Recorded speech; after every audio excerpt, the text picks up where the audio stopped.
Warning, this episode contains brain food that will lead to improved emotional and social intelligence.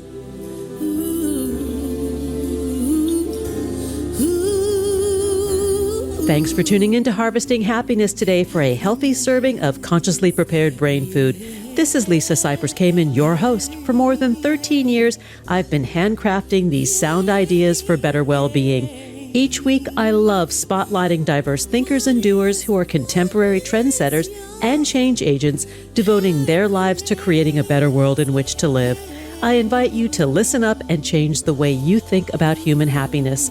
Our award-winning content is fresh, optimistic, and purpose-driven media that promotes well-being from the inside out.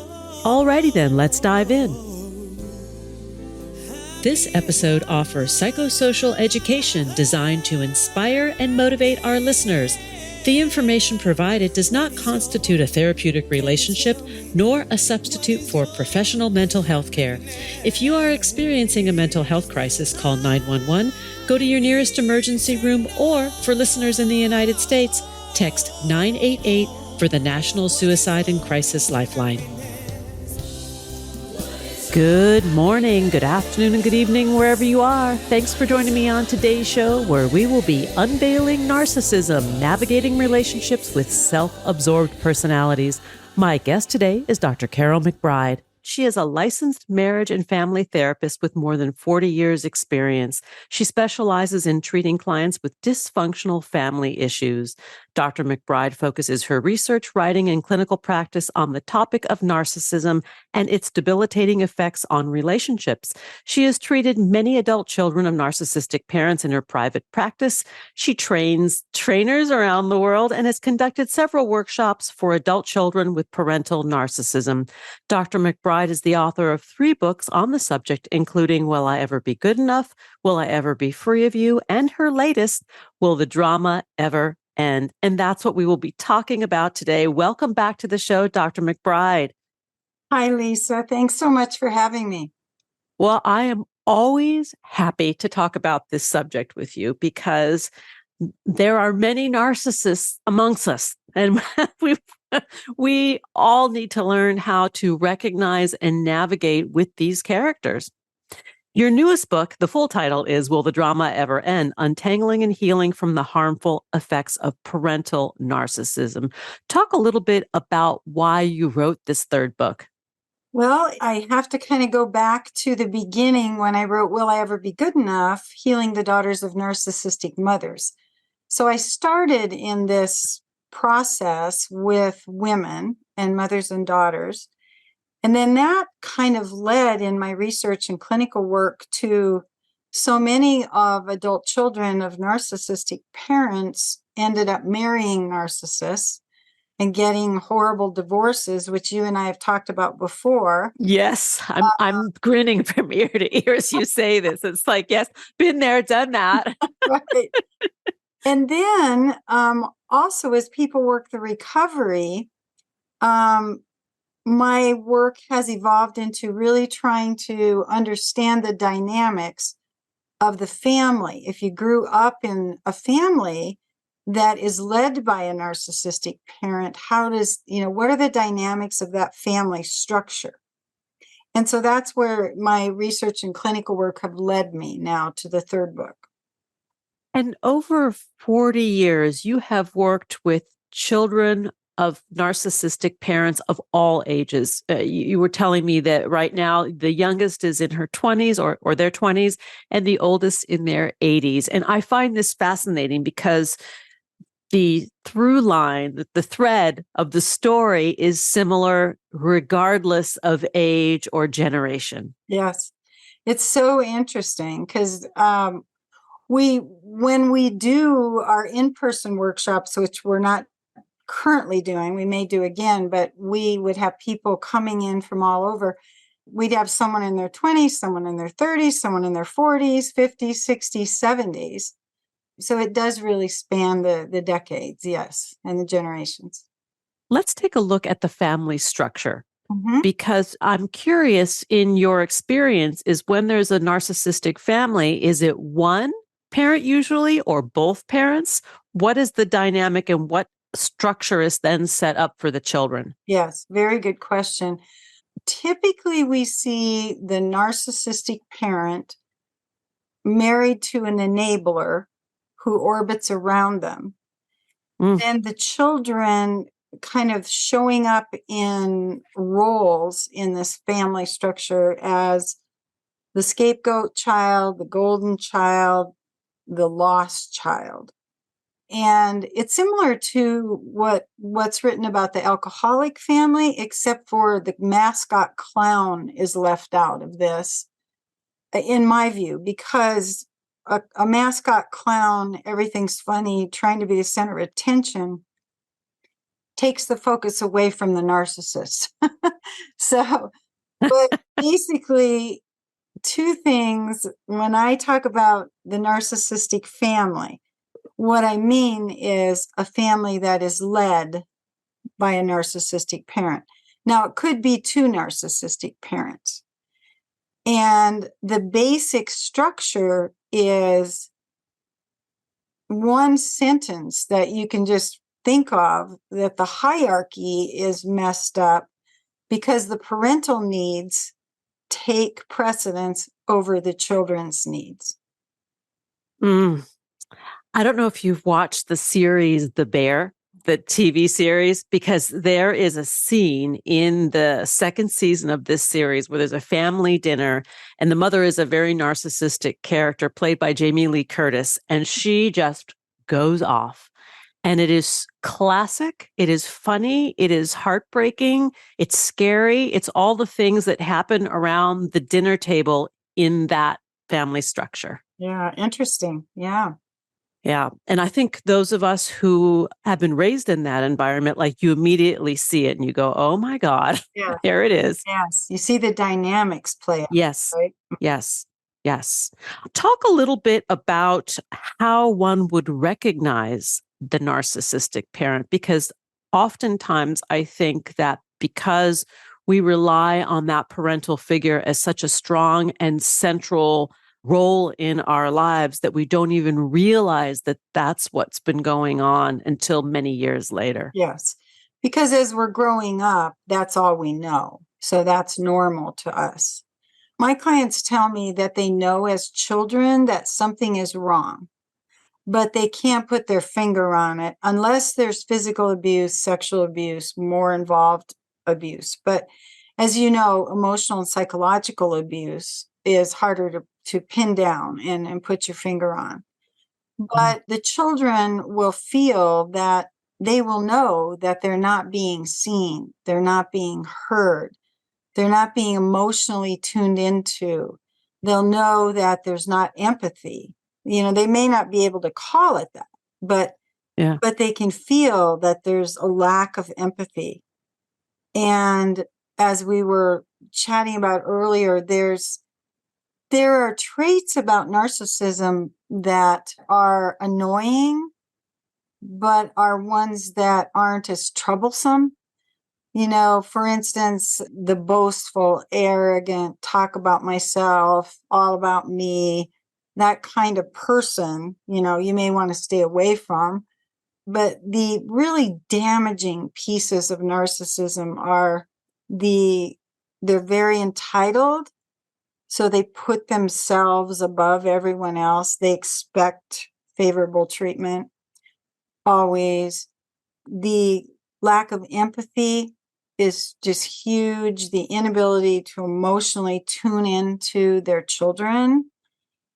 Their exploitation. They exploit others to meet their own ends. And then a very weird dynamic that takes people in therapy a long time to really understand is their jealousy. Like their jealousy of their children, which is such a bizarre concept if you're a parent out there, you know, because typically we want everything for our children, you know, better. Yes. Better than we had. Yes. Right. Yeah. So I think what's sort of understood in the general public right now about narcissism isn't a full picture. Because when you hear people talk about narcissism, they think about the arrogant, boastful, all about me person. And it's much deeper and much more harmful, which is why I wrote this book, than that picture is. Talk a little bit about the subtlety, because the person who is arrogant and boastful, you can sort of tap into it and recognize the narcissism, be avoidant of it if you're not interested in it. But some of these other types are much more clever and subtle and manipulative and toxic in their approach, and they are unaware of their behaviors, which I find the most scary part of it. It is scary. And part of that is because typically narcissists will act like they're and say they're very happy people and everything's wonderful and the perfect image of everything is so important to them. But they actually have a very fragile ego and are self-loathing. And so they end up projecting. They don't face and embrace and deal with their own feelings. So those feelings get projected onto other people. And that's where a lot of times, if you're a partner of a narcissist or you're a child of a narcissist, you begin to realize that there are these things coming to you from out of the blue that you don't even know where they came from because they have nothing to do with you. They have everything to do with what's going on with the narcissist at the moment. And the sense of having to gas off that those big feelings need to go somewhere because they can't be expressed in a healthy way. Yes. Yeah. It's very, very unsettling. Talk a little bit about, in Will the Drama Ever End? What is the hope, the best hope that a child of a narcissistic parent can have about their own healing? I mean, I'm very hopeful that we can be healed. In your research and in working with your clients for decades, what's the trajectory of the path that you've witnessed? Yes, I think it's so important for people to know that there's hope, there's recovery, that recovery is phenomenal. It takes time, though. And I think if I were to really want to let people know that, this isn't the form of recovery that you just walk in and tell your story and you're done and you're better, because you end up having PTSD, complex PTSD from growing up in this kind of dysfunctional family. So there's recovery work to do. But when it's done and the important aspects of it are done, you really are a different person. Is the recovery work really in the realm of worthiness, self-esteem? Is it more about the reclamation of self than the healing the relationship with that parent? Because it may not be possible. Either they've passed or they're just so walled off, there's no way in to do the work with that person. That's right, Lisa. And yeah, I always tell people our work is an inside job. It's not let's sit down and confront the parents or confront anybody. It's all our own internal work. Yeah. So there are 5 steps in my 5-step recovery model, and they all have to do with working with us and our trauma and our grief and our acceptance and working on our authentic self and reparenting ourselves. I like that. It's the reparenting and the repairing that goes on, right? That they go hand in hand. We are going to need to take a break. And when we come back, we will continue the conversation with my guest today, Dr. Carol McBride. We're talking about her latest book, Will the Drama Ever End? Untangling and Healing from the Harmful Effects of Parental Narcissism. To connect with Dr. Carol McBride, please do so at williEverBeGoodEnough.com, on Twitter at Carol McBride, on Facebook and Instagram. Those handles are Dr. Carol McBride. Here comes the pause. Hang on, before we take that pause, I want to talk about stress and its impact on our health and well-being. We all know that just being alive causes stress, and sometimes the day-to-day craziness impacts our bodies. Think breakouts and thinning hairlines. Just like our skin, the condition of our hair reflects our overall health, and there are internal factors that can affect the way our hair looks, feels, and grows. And that's why I use and love Nutrafol. Nutrafol is the #1 dermatologist recommended hair growth supplement, with over 1 million people seeing thicker, stronger, faster growing hair with less shedding. Take their 3-minute hair wellness quiz for a personalized plan that targets better hair growth. Learn what keeps you from reaching your hair potential by analyzing lifestyle, biology, hair history, and environmental triggers. Nutrafol has 5 formulas that are tailored to your hair's needs to help you achieve visibly thicker, stronger, faster growing hair in 3 to 6 months. Each physician-formulated product is drug-free and made with high-quality ingredients that are recommended by more than 4,500 doctors and hairstylists nationwide. I've been using Nutrafol religiously for nearly 2 years. My hair is thicker and healthier because of Nutrafol, and the remarkable side benefits include better sleep, improved stress response, and a significant reduction in those pesky menopause symptoms, including hot flashes. No matter your lifestyle or stage of life, Nutrafol is a great solution that targets the root causes of thinning and supports hair growth from within. Simplify your self-care with easy online purchasing, no prescriptions or doctor visits required. Free shipping and automated deliveries ensure you'll never miss a day.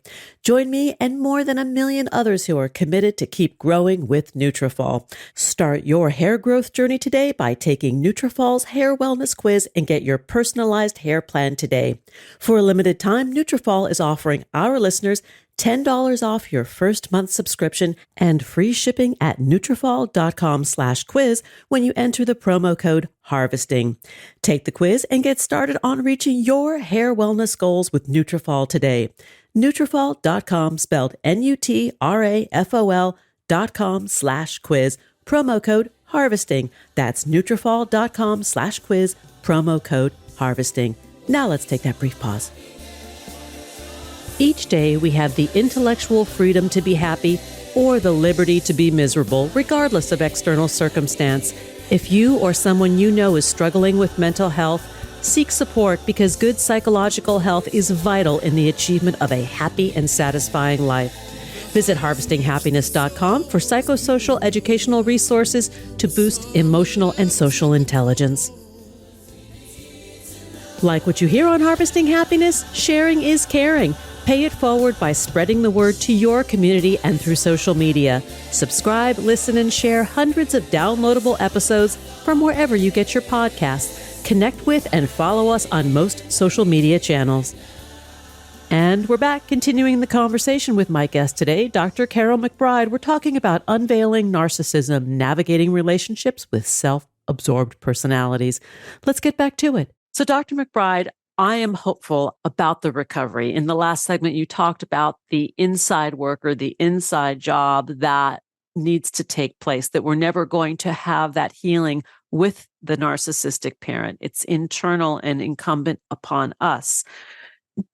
Touch a little bit upon the reclamation process and then how the 5-step process that you've developed ties into this. Sure. The 5-step recovery program that I've designed and work with clients with starts out with acceptance, which acceptance is very hard for people because when I talk about acceptance, I mean accepting that there is a problem, that there is a disorder. And if people don't accept it, they can't go on to do the rest of the steps. And they keep wishing and hoping it'll be different. They keep going back to the empty well and have more angst and pain and disappointment. So we start with acceptance and then we move into trauma and, how to unwind, how to process, how to work through that trauma. And that involves lots of talking about and feeling the feelings, processing the childhood. Then we move into separation, individuation, which is step 2.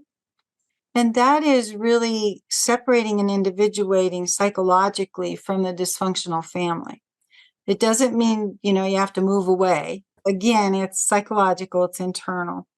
But we separate from the dysfunction so that we can do step 3, which is now I get to work on who am I? Who is the man or woman that I am truly meant to be, my authentic self, and kind of rebuilding the sense of self that didn't get to be celebrated and built in childhood. Because in the narcissistic family, you're taught to conscript to the mold of the family rather than encouraged to be your own person. So that's a big part of recovery is step 3. Step 4 is, now that I've gotten this far and I've processed all this, how am I going to deal with my family, my parents, my siblings, and how do I learn to set boundaries, and what sort of contact decisions do I want to make? And then the last step is basically, how is this impacting my life today? So the last step is what I call ending the legacy of distorted love, because we learned the wrong definition of love in the narcissistic family. So then we look at, now, how is this impacting my parenting with my own children, the friends that I'm choosing, the love relationships I'm choosing? And we end it with, are there any traits that we might have that we learned in the narcissistic family that we may want to work on ourselves, which is threatening at first to people, but it's very normal to have picked up some of that and to just open yourself up to, working on it as your own reclaimed adult self, as you say. Could you share a couple of stories from the book about clients? Sure. One that I found really poignant that I put in the book, because the narcissistic family is so inconsistent and so unpredictable, because the child is constantly dealing with all those projections from the narcissist. I had a client tell me all I wanted was consistency. I just wanted consistency. And she said when she was 7 years old, 7, she decided that she had to form her own consistency. So what she decided to do as this precious little girl was, every time she walked from the living room to the kitchen, she would blink her eyes. And in blinking her eyes, Wow. every time she created one thing that would be consistent. Wow. And that just, it gives me goosebumps right now when I, think about that story. Yeah.